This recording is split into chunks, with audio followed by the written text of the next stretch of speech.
মোৰ কবিতাৰ শিৰোনাম অতীত সোঁৱৰণি।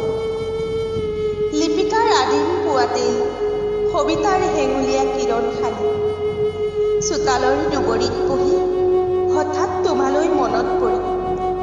উকা বহীত কলম বোলাল।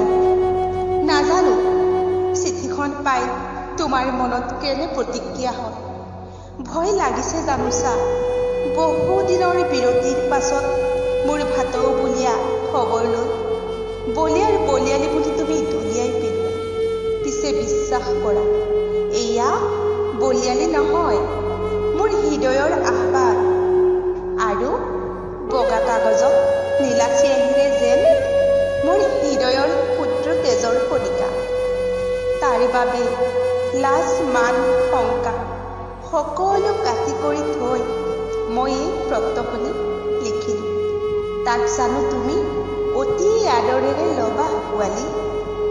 সিদিনা তোমাৰ সৈতে সঘনে হোৱা চকুৰ স্পৰ্শৰে মোৰ বিশৃংখল জীৱনৰ গতি যিদৰে সলনি কৰি গৈছা, তাৰ বাবে এতিয়া মই প্ৰকৃতিৰ বুকুত যেন বিলীন হৈ যাব ধৰিছোঁ।